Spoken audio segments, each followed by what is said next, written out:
Welcome to the Estate of Reality podcast. Join two of the smartest people in real estate as they talk about the reality of today's real estate world. It's nothing like TV.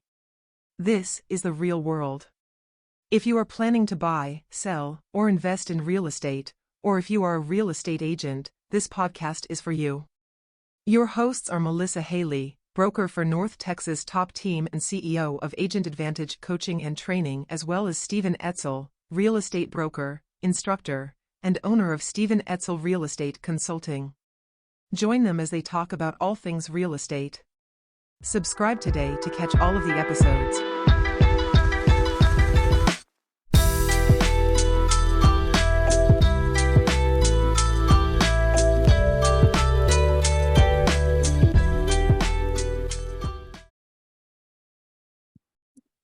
Well, hello, everybody. Welcome to the Estate of Reality podcast, episode 1.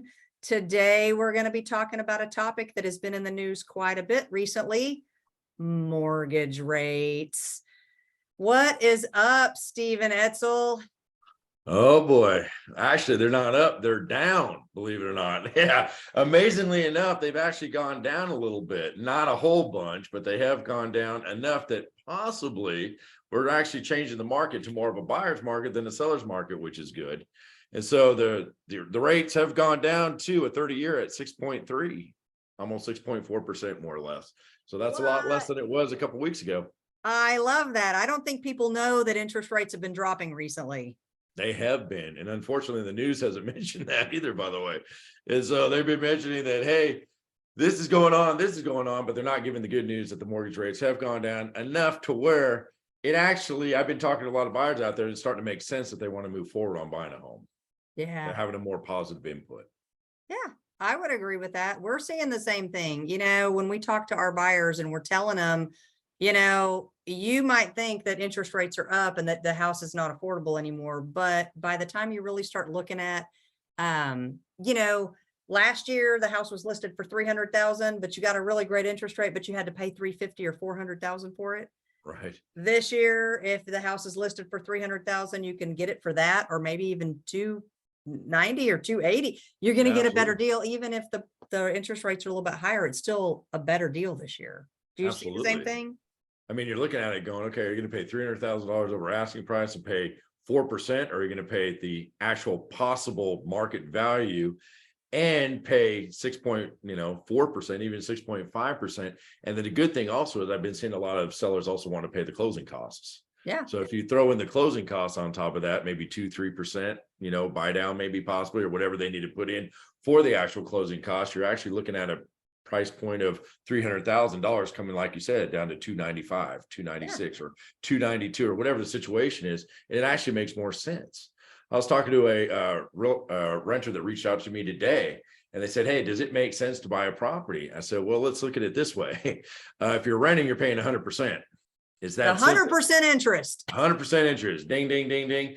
Or you can actually go in and get a house now at the market value, quote unquote, hopefully, and possibly, especially if you have to go in with maybe an FHA loan or something, for a buy down, or possibly even conventional, whatever the situation is, possibly also pay for some closing costs.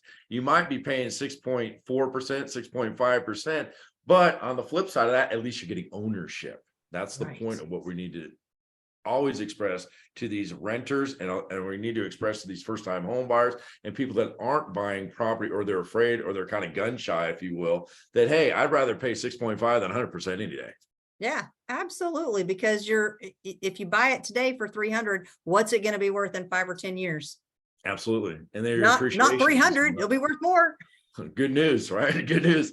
And the other good news is you can call an agent in your area and get a CMA. They can do a market analysis on it. As an agent, I can't promise you future value, but I can at least give you some statistics to show you that the market that you're buying in has either gone up or gone down over the course of 2 years, 3 years, or whatever have you. And if you can prove the fact, hey, look, if they're going up 4%, 5% appreciation, and you're at 6.5%, 5 years later, you're looking at 5%, that's 20% increase. That makes sense. Yeah. That makes the numbers work for sure. Absolutely, it does. What else? It kind of cracks me up a little bit about people that don't want to buy, or that they're like, I don't know, the market's going to crash, or the market's this or that. And I'm always thinking it's a good long-term investment no matter what, because if you really think about it, what were the home prices? What were the home prices in Plano, Texas in the 1970s and Right. 80s? $80,000, Possibly. 60, If that. 70, $80,000 for a house. What With are your the house income. values in Plano today? Yeah, but $600,000. Like, yeah, but you're also looking at it going, your income was probably only 200 a week too. well, I mean, I get that, but the whole idea of the house used to be worth this and now it's worth this is it's not going this direction. It's No. going this direction, right? It's going up over a long period of time. So yeah, your income might go up and maybe expenses go up or whatever, but the value of that property is going up. It's still always a good long-term investment. Good news also is if you read the statistics, I mean, I've been in real estate for a long time. We've been mortgaged a long time too. And you're looking at the last 20 years or so, the statistics show that the average interest rate's been 5% or more anyway. So we've been spoiled for the last couple of years in all reality. But, buying at 5.5%, 6%, I remember back in the 90s, I mean, the interest rates were 9.6%. So you're looking at it, even back in the early 2000s, you're looking at 6.5%. So, like you were saying, those property values have gone up since then. And another good thing is Texas is the #2 state in the nation that people are moving to. Yeah. So you're looking at it thinking, okay, we got 400 or 500 people a day moving to the Dallas-Fort Worth area. What is that? About 178,000 people a year moving here. So supply and demand is always going to be there, and they're not making more land. They're That's the not good thing making any about it. more dirt. Yeah, they no more dirt's gone right now. All of a sudden, the interesting part about it is the bad part is they're not making anymore. But the interesting part is where are we going to put everybody, right? That's the problem. And so Yeah. you're looking at it going, that's why all the road construction's going on, the infrastructure's changing. Yeah, our taxes might be going up a little bit, but what is also relating to is also property values are going up. And so this is probably going to be the best time to start buying some property because property values are going to keep on going. Taxes are going to keep on going up. And the bottom line is you might not be in a position 5 years from now to actually afford the property because they might have been out of reach. Yeah. And if there's somebody out there that's renting and they're listening right now and they think, yeah, but I can't buy because, yeah, okay, maybe interest rates are coming back down and that's good, but I don't have any money saved up because I've been renting and rent is really high and now I can't afford to save money. I mean, there are down payment assistance programs, right? I mean, how do we help somebody who doesn't have any money to put down? Now, when I deal with a lot of buyers, I mean, I'll be honest with you. The first thing they always say is my credit's bad. I was talking to a buyer today and they said, well, I really don't know if I want to buy a house because my credit's kind of bad. Okay, what's kind of bad to you, right? What do you think your credit is? And ironically, they always say, well, we've been shopping for a long, right? They always know what their credit is, by the way. I say, what do you call bad credit to you? And then, the gentleman that I was talking to today, he's like, well, I have a 635. That's not a bad credit score, everybody. If you're looking at it, that's really not bad at all. Because if you think about it, FHA, Federal Housing Administration, you can actually get a loan as low as 500 credit score. Right. I'm telling you, get as low as 500 credit score, 10% down. Now you're going to have a higher down payment, but can you still get in? That's the question. Yes, you can. So, I mean, you're looking at a 585. That's not bad. You can get 3.5% down payment right there on a FHA and get into a home. That's what it's all about. Now, are there also down payment assistance programs? Absolutely there are. And continuing with what this gentleman was saying, the same thing he said was, my credit is bad and I don't have any down payment. I said, what do you mean you don't have a down payment? He goes, well, I don't have any cash in my bank account to really give a down payment. I said, okay, do you have a 401k? He goes, absolutely, I do. And I said, okay, that's great, because now the law's changed. It used to be you could only give a certain amount, $10,000 out of your 401k. Right. And then it was non-taxable, because after that you'd be taxed at 59.5 and the government would come at you for the taxes and the whole 9 yards. Now they changed it to you could take up to $50,000 or half of the investment amount, whatever's less. So if you have $100,000 in a 401k or an IRA, 403b, whatever investment syndicate that you have, you can take out up to $50,000 if you have $100,000 in there, tax free. Everybody, that does not mean that you can't get penalized for it, through the providership, and you don't have to pay it back. But that's tax free, and that's a lot of money to be able to give in for a down payment. And if your spouse and you both have one, that's $100,000. You can pay cash. That's for first-time home buyers. This is incredible, everybody. So when you're looking at it and you look at me and, I talk to a lot of borrowers on the phone every day, and they always, the same two questions come up. My credit's not very good. Well, number one, how do you know if it's any good unless you have it ran? Right. And, we run, as lenders, we run FICO scores. So sometimes people think their TransUnion's this, their Equifax is this, their Experian is this. Well, we take the median. So maybe it's a little higher than what you think it is, right? So let a lender run your credit score, see what we're doing. It's a soft credit run, everybody. It's not that big of a deal. It's not one of those things that's like a hard credit that's going to stay on your credit for 2 years. That's not the way that works. Right. So we can run a soft credit run. More than likely, it may stay on your credit, small ding, till the next month, and it's off. But at least we figure out exactly where you're at, and we can help you with the process. Right, because knowledge is down power. payment. 401ks, got it. See what I Yeah. mean? We also can use TSHAC programs if you qualify. Now, I'm not saying everybody qualifies for this, all right? So you have to qualify under certain guidelines, income guidelines. It's a state government bond program. However, you also have to take a first-time home buyer course, which isn't too bad. But the thing is, if you can qualify, it can pay for your down payment assistance. That's what this is all about, everybody, to get you into a home. Another thing also is we can do not only that, but counties have down payment assistance programs for first-time home buyers, Like a like grant? Louisville, Denton County, Tarrant County. Call your local agencies and call your brokers, mortgage brokers, and find out what type of assistance that are available. And they can tell you, hey, just because you have no money does not mean we can't get you into a home. There's a lot of opportunity, and the lending is starting to get a lot more lenient than when it was, let's say 5, 6, 7 years ago. Yeah. Now we have I-10 lending, we have 1099 lending. We have investor lending. We're actually going back to not as it used to be back in like 2008, 2009, but we are getting more lenient as we're going along, and it is opening up more avenues for people to get financing. Kind of like 1099s, self-employed. We can get you into a loan. We can get you into a house. Now, I'm not saying that the interest rates are going to be all that great for that, but I am saying at least you have an opportunity to get in 6 months later, refinance it, and possibly get a better rate. That's what we're trying to do. Yeah. Well, the whole goal is to get more people into home ownership, right? Absolutely. I mean, at the end of the day, that's better for everybody. It builds stronger communities, it builds stronger households, builds generational wealth. I mean, at the end of the day, it's a good deal. Buy Absolutely. the dang house. I mean, they even have a Fannie Mae My Community loan. That's Mhm. incredible. It's a 40-year mortgage. Wait, 40-year mortgage? I don't 40 think people know years. that. Now, mortgages go 30-year, 20-year, 15-year, 10-year, but you can also get up to a 40-year mortgage. Yeah. And also Fannie Mae My Community, if you qualify, of course, you want to talk to your lenders, but if you qualify for a Fannie Mae My Community, they can do 5% contributions to actually your closing costs. You see what I mean? That And the so it's seller absolutely can, amazing. the seller can give to the contribution. Absolutely. Is that what you're talking I can about? give 5% Yeah. contributions. I love FHA that can give to up help to offset. 6% contributions. Yeah. See what I So mean?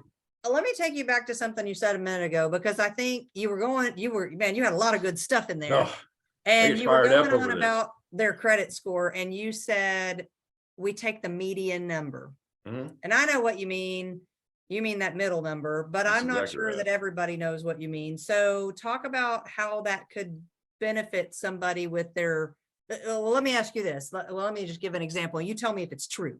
Okay. Let's say that I have something terrible on one of my credit reports. It's on TransUnion, and my credit report for TransUnion is 500, but that stuff's not on my other one. So if you look at my other two credit reports, I have like a 700 and a 680. You're telling me you don't add those three together and divide by 3. You're telling me No. that I would get the middle number in that case, which is 680. That's it. You got Even it. though I have that crummy one, I'm still a 680. Still, we take the median one. That's called your FICO score. Yeah. See, I think people don't know that either, because they don't know how to look, and that there are 3. Some people don't know there are 3. Some people, the interesting thing about it is a lot of times some credit unions don't record some things that they should. And so I was dealing with a borrower the other day that only had 2 credit scores. Equifax They didn't even have a and- third one. Yeah, they didn't have a third one, but you can still get a loan. That's the whole point of the exercise, right? And so even if you didn't have one, we can still get, you can still get with only 2. So Right, you because pick that one was a two. 0 because he didn't Yeah. have one, right? Oh, There gosh. it's so you're looking at it going, that's why I'm trying to tell people that you don't know your credit score until you have a professional look at it. Yeah. Another thing too is I was talking to a millennial, first time home buyer. Now, just kind of give you a flyover what a first time home buyer is, because a lot of people don't understand this. Oh, A first that's time good home stuff. buyer is one that's never owned a home. Okay. Or if I owned a house and I sell my house and I don't buy another one for 3 years, that's considered a first time home buyer. Also a And first another time. type of first time home buyer is this. This rule changed a couple of years back, few years back, changed that now if you're going through a divorce, all right, and let's say, for instance, you have to release. I didn't say sell the property as a married couple. I'm saying if one of the couples had to release their interest, that's normally done with a quick claim deed or a cash warranty deed or something like that to the other spouse. So if they're releasing their interest, the person that releases it is considered a first-time home buyer. So there's 3 different ways to be a first time home buyer. Absolutely. And so Okay. you're looking at it going, whoa, you see what I mean? And as a first-time home buyer, you can also qualify for other, maybe grant programs as a first-time home buyer and so on. I Now, think that's important because I think people think, well, I used to own a home before, or, maybe they owned it. Maybe they owned a long time ago and then they got into financial distress and they sold the house, or maybe they even have a foreclosure or something from way back. And they're thinking, I'm not a first time home buyer anymore. Right. But if they've been renting, they could be. Absolutely. Yeah. Absolutely. And those programs are available no matter what your age is. It's not an age restricted first time home buyer for 25 years and younger, right? It's No. It's time frame in which you own the property. That's exactly right. Yeah. All right. So the interesting also thing is, I'm going to piggyback off what you just said. A lot of times, like if you file bankruptcy, you file a chapter 7 or chapter 13. There are 2 different ones. One's a wipeout, one's a reconciliation, and it depends on which bankruptcy you file and whatever loan program you're going with. Sometimes you only have to wait 1 year.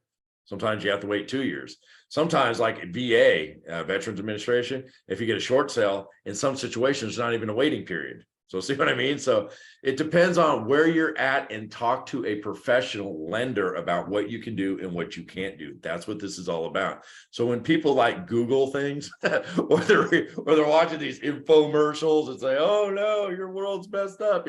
The bottom line is, if you talk to a professional, even if a program's not available at that time, programs change all the time, everybody. Yeah.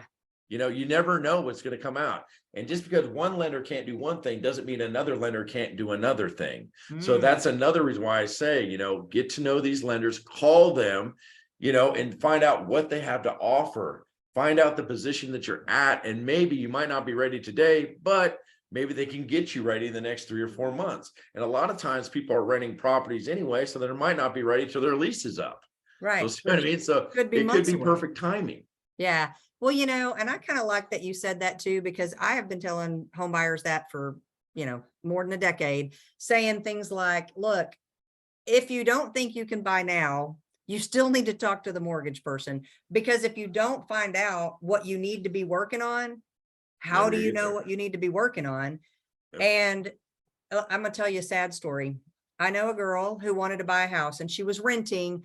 And I told her to talk to a lender. I said, you got some things you need to get doing, and call the lender. They're going to tell you what things to pay off. They're going to tell you what things to not pay off, but just to pay down. Right. And I said, and they're going to tell you how much money you need to save. Well, she didn't listen. So she took all this money, her and her boyfriend, they were engaged.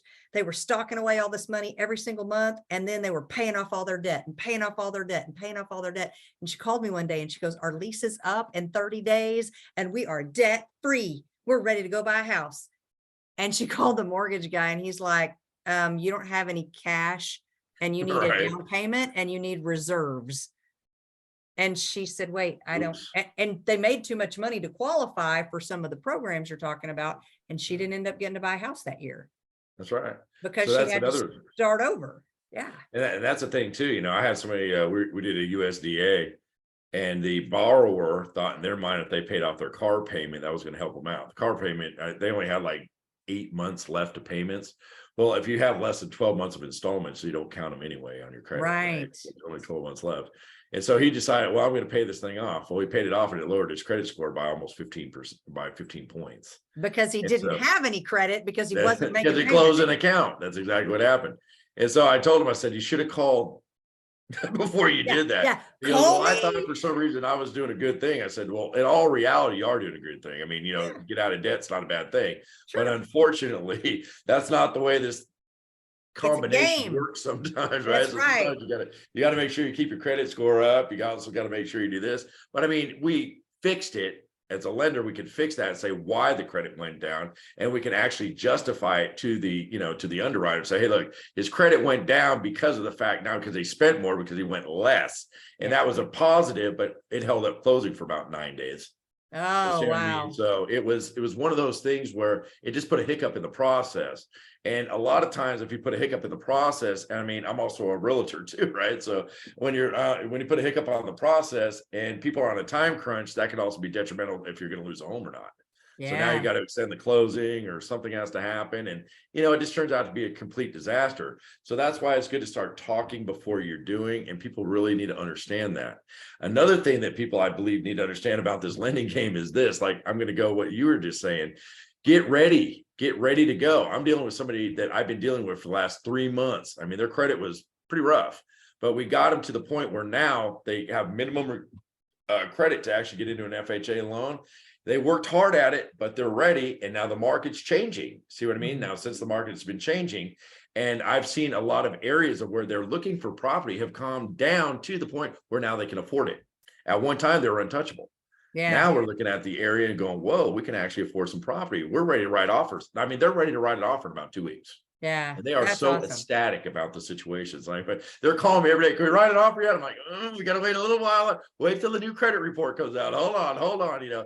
Wait till the new one comes out. So a couple of these things update so we can make sure that we got the solid credit. But we're there. We're almost there. So, people get excited about this stuff. Well, yeah, And, they're I finally would get seeing the excited. light, When I approve somebody and we get into a house and we get them under contract and we get that loan together, I'm as excited as they are. I mean, this is amazing stuff. People should own property. People should own property. Yeah. Absolutely. And once you own one, you should invest. Buy more. Buy There more. you go. Exactly. Right? And speaking of investing, okay, so a minute ago, you were talking about all these kinds of loans. You were like, we got VA loans, we got FHA loans, we got all these kinds of loans you can get. And you said there's 1099 loans, which I want to talk about. Yep. You said there's I-10 loans. And I think Yeah. some people are like, I don't even know what is it? I-10, isn't that a highway that goes through somewhere? Like they don't know what you're talking about. Yeah, through Arizona all the way through to Louisiana. Yeah, the I-10 highway. Right. Yeah. That's not what we're talking about. Wow. But I also, I think just talking about investor loans, or maybe it's specific to that property. You want to buy a rental, and can you do that? Can you buy a rental with an investor loan? What are my options if I want to become a landlord and I want to invest in real estate? Well, one of the things that people got to realize, if you are going to get an investor loan, I'm going to tell you right now, they're going to be higher interest rates. All right, because they are higher risk. Whenever you're dealing with banks and money, think of risk. That's all we're doing here, right? So higher the risk, more the interest rate. There you go. All right. So if you're going to buy it, I mean, it teeter-totters. That's exactly right. So a lot of times, if you are going to invest in a property, they might ask for more money down, maybe 10%, 20%, depending on what your credit is. And, obviously how stability you are when it comes to monies, of course. I mean, if you're worth, $50 million, you're only buying $1 million rental property and you have no debt, the bank might look at you a little different, right? But I mean, if you're buying a property and your average risk, let's put it that way, what a normal person's risk would be, and your debt to income ratios aren't that far off, and it makes sense to the bank, well, guess what? They might ask for 10%, 20% down. Interest rates might be 1.5 to higher, but can you invest? Absolutely, you can. In fact, a lot of times, the banks also take into consideration the rent that's being brought in towards your income. Like some lending programs actually take in, let's say you're making, I'm just using ballpark numbers, something simple. We can all add, subtract, multiply, and divide. It makes $1,000 a month on the rent. They'll take 75% of that into consideration to qualify you for the loan too. So a lot of it has to not only do with your income, but also the potential of the property earnings as well. Right. So now I've increased my income by $750 a month. There you go. In reality, yeah, you did. Yeah. And the other thing too is, I mean, that's when you also go on your taxes as a Schedule E too. So now you got complete write-offs at that point too. So that's also a good thing. One of the biggest investments people are getting involved in are those short-term leases. They actually have, Airbnb lending. They actually specialize in Airbnb lending. So that's also a good thing. They have lending for all kinds of stuff. They have multifamily. We do multifamily lending as well. And a lot of times what they'll do is they take the property more into consideration than the actual person buying the property. And they're also looking at your experience on how to manage those properties, because it's a business at that point in time. So, I mean, it depends on, you could go as high as extreme as you want when it comes to lending, right? And you can go as low as extreme as you want when it comes to lending and investments as well. So if you're only going to buy, let's say, a single family dwelling, that might be, obviously that's an investment property, 10% down, 20% down, you got to have a higher, credit score, 680, 720, whatever the program requires. And, you can get into the home, make a little positive cash flow, right? That's what we're trying to do. Or you can buy a 74 unit apartment complex. That'd be a commercial lending side of things. They may ask for 10% down, 20% down, but they're also looking at your managerial skills, your experience and what you're doing, and the income that property is producing, because that's what the collateral is all about. So you could go from one extreme to the next. It's absolutely amazing what you can do. Yeah. Well, yeah, absolutely. So, all right. So we talked about the investor loans. We talked about some of the down payment assistance and stuff. So circle back to the I-10. What's an I-10? So somebody doesn't think it's a highway. All right. An I-10 is basically for, let's say, for lack of a better word, we call it, like, let's say somebody is not a citizen of the United States. Okay. All right. So like foreign lending is another way to put it, because they're not, quote unquote, a US citizen. And so this like, is based on my income being verified, but maybe I don't have a tax return. you don't have a tax return, you're not a citizen of the United States because you haven't maybe have a citizenship card, something of that nature. Now, United States allows you to buy property here, but to get a loan here, you want to make sure that you also have a job producing money here. Yeah. So just because you don't have let's say a social security card, or you're not a citizen per se, does not mean you can't buy property here. Yeah. But it does say that you have to have at least income being earned here. Does that make sense? If you're going to get the loan. If you're going to get the loan. Right. And that is a very popular program. And let me tell you, I have done probably a dozen and a half of these things in the last probably 7 months.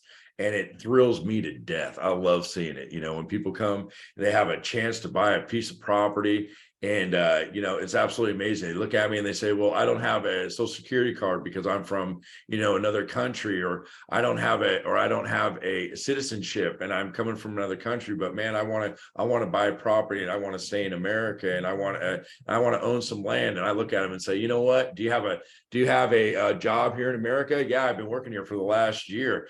Boom, we got you. See what I'm saying? And I say, fill out the application. Let's see what we can do for you.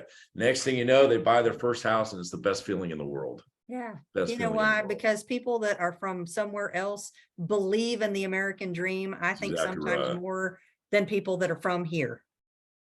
And another thing that I'm just going to touch on this. Mm-hmm. One of the things is a lender converting into a realtor now. All right, we got you into the home, but I also like to tell them this. Unless they are a citizen, it's called foreign person. It's called FIRPTA law, foreign income tax. Just make sure that, this is something I want to bring up. It's in our contracts. Paragraph 20 is in our contracts, everybody. What it says is foreign person. And in your listing agreement, any agents out there listening, in your listing agreement, page 10, I is where you're going to find it. It's going to ask, are you a foreign person under applicable law? Just make sure that if they go to sell that property and they are not a citizen, it doesn't have to do with buying. It has to do with what? Selling the property. Yeah. And what's going to happen is the seller, if you read that, the seller's going to have to pay some taxes, right? Now, there are some exemptions. I'm not going to lie to you. There's 11 exceptions, but I'm talking in general. And so if they're going to go sell the property, you might want to warn them that they can pay up to 15% of the sales price. Yeah. All right. And that is a disclosable item to the buyer as well, because if the seller doesn't pay, the responsibility falls back onto the buyer. And of course, that could cause some problems if it's not disclosed properly. So I also try to inform them of that as well. Yeah, I think that FIRPTA is important to make sure that people know just that it's out there, right? Because Absolutely. At the end of the day, it's like a capital gains kind of a tax, right? It is. And it stays with that property. So you're right. If the seller doesn't disclose it and the buyer buys the property and goes to closing, and then the tax man wants their money, they're going to get it. And they're going to be like, well, all I have is this person that owns this piece of property. So it does fall on the buyer. And that could be a whole problem. I don't Well, want to pay any more taxes. You Just like I know, tell everybody, if you write the IRS on a piece of paper, what does it spell? Theirs. There you go. All right, it's that simple. They're always going to get theirs. So you want to make sure that you warn them before that can happen. You know what I mean? So full transparency is what it's all about. that's awesome. Theirs. That should be up on your whiteboard behind you. The IRS. It's theirs. There it is. And they're coming for it. I love that. All right. Well, so interest rates are down. Yep. Good Even though news. people don't believe it. The market's actually better today than we've seen in the last couple of years. True. Great For time to buying. buy. Absolutely. Yeah. Lots of programs, down payment programs, zero down programs, first time buyer programs, non-citizen programs. There's all these options. Yeah. I-10. Yeah. And your credit score doesn't have to be amazing. No. I mean, okay, why are people not buying houses? They need to get on it. That's what I want to know. That's why they need to call me. We need to get you to a house. That's what needs to happen. Now, the sad part about it is I'm a firm believer in this because every time I ask a renter, I'm out in the field all the time asking people things. And the saddest question and answer I always get is, why haven't you bought a house? Because we didn't know we could. There it is right there. I shouldn't even have to ask you. That's the sad part about it. But on the flip side of it, when you answer, I didn't know I could, what is that telling us professionals? We're not doing a very good job at telling people they need to know. That's what that's everybody, man. I mean, in this business, we need to tell everybody. I'm excited about it. I think everybody should own a home. I think everybody should build equity. I believe everybody should leave a legacy. I believe that everybody should, invest in property because all it does is grow and grow and grow. And I have never had anybody in the years that I've been doing real estate be sad about the fact they just bought a property. I've never seen them look at me and go, oh man, this ain't good. They're normally pretty excited about it. Now ask them in about 12 years if they're excited. That might be a little bit different because then they're ready to move again. But besides that, I've never had anybody really upset about the fact they just bought a property. They are so excited. I can't believe it. So that's what makes this job fun as well. It is. And it's funny because you said we're not doing a good job of spreading the news. And I was literally talking to one of my agents at my office today, and she said, we need to be standing on the rooftops and shouting this information. And I was like, we have 1 million members of the National Association of Realtors. Why aren't we standing on some rooftops? Yeah, you're right. We need to be. 100%. It is the American dream, and for a reason, because it builds all the things that you were just talking about, and people deserve it. They ought to have it. And I think that even if you don't think, I'm talking to everybody, even if you don't think you can afford a home, get yourself ready, talk to a professional, call me, please. I'll be more than happy to help you. Talk to a professional, see where you're at. Just because you might not be ready to buy today, doesn't mean you won't be ready in a year. I've dealt with people that come back a year later and go, I'm ready, So at least know where you're at or have a game plan to get there. That's what, I'm a firm belief of. And one of the biggest things that I hear people say, especially later on when they buy property, I wish I would have bought this 10 years ago. Yeah. I wish I would have bought this 15 years ago. I wish I would have listened to somebody 10 years ago that said, we should have got ready to do this before, before now kind of thing. So instead of coulda, shoulda, would have, find out where you're at. Even if you're not ready today, let's get you ready. Take the action. Absolutely. Credit can be fixed. Saving money can be fixed, right? Budgets, they can be fixed. Going towards, it's kind of funny. People find money when they want to. Yeah. People will save money when they want to. If there's a will, there's a way. And we're all here to help you get to that point. That's what our job is. Yeah. And I like that coulda, shoulda, woulda thing. Like, I wish somebody would have told me before, because I tell people the story about the tree, right? Do you know the thing about the tree? When, Stephen, when is the best time to plant a tree? Do you know? I don't know. No. Okay. Let me tell you. I'm going to tell you. The best time to plant a tree, Stephen, was 10 years ago. Do you know why? Because 10 years ago, when you planted that tree, today you have shade, you have fruit, you got lumber, you got all the things that the tree gives, right? You got cleaner air. So, okay. So you didn't plant a tree 10 years ago. When is the best time to plant a tree if you didn't plant one 10 years ago? Now. Today. Right. Today. because in 10 years, you're going to have fruit and shade and cleaner air and all the things, right? And it's the Makes sense. same dang thing with the house. When was the Well, best time to buy a house? 10 years ago. When's And the you know, second it's best time? now. Today. And the also neat thing is too, I mean, if they are predicting that the interest rates might be going down even more, I'm not, I don't know for a fact. I'm just saying they are predicting. And just think about it. Even if you got a house like today, like you're saying, at 6.5%, hey, in 6 months or so, you could refinance it if it goes down to 5%. Sure. Why not? You Yeah, see what I yeah. mean? I mean, you didn't put a whole lot of equity into it anyway. If you think about it, I mean, loans, the first 10, 15 years of loan is mostly towards interest anyway. So if you get a loan at 6.5%, 6, 7 months later, it goes to 5.5%, you do a refinance. Okay. You're not out a whole lot of money, but you got a better interest rate, and then you can keep on going forward. Yeah. Or there's other loan programs out there. There's interest, depending on your situation, interest only might be a good one for you. Arm rate mortgage might be a good one for you. Fixed rate might be a good one for you. It just depends on what you want to do and how long you want to stay in that house. But like you just said, today's the day. Today is the day. Start buying a house. And worst case scenario, it goes up in value. That's what's going to happen. House That's going horrible. up. That's horrible. It's not horrible. I hate to think of something going up in value. That'd be horrible. I hate to think of a good investment. I know, man, this is bad. What am I thinking? Yeah. So, and the average person now moves every 5 to 7 years. Yeah. And so, if you look at it, it used to be 2 to 3 years. So people are actually staying in properties longer. So that's a good thing too. Well, and so that's kind of giving an idea of the market, and what people are really trying to get out of it is equity. So that's a good thing. That's a plus. And I don't know how many people we've helped over the last, 6 months or so that they only bought their house in 2019. Yeah. They bought right before the pandemic. They bought right before house prices were really just climbing at a really fast rate. And now they're looking at me going, wait, I just made $100,000. I'm like, Yeah. well, yeah, you bought it for $250 and today it's worth $350. That's $100,000 difference. Yes, you made a great investment by buying a house. That would make me really depressed. I mean, right there just made my just put a sad face on. Oh man, $100,000, man, that's horrible. I didn't want that extra money. Oh man, that's horrible. So that's a wonderful thing, even though it is paper money so far. But I mean, if you look at it, even you're looking at it, and it's equity. That's what it's all about. Yeah. Well, and if they're selling, it's real money. It's coming in their Right. pocket, and now you can use that as your down payment on the next house. Right. Maybe you only use part of it, and you put some of it towards paying off a debt, a student loan, or whatever. Or maybe you just upgrade and you went from the 3-bedroom starter home to the 4-bedroom, 5-bedroom with a pool and a game room and a media room, and Hey. you got all this money, you can do that. That's depressing.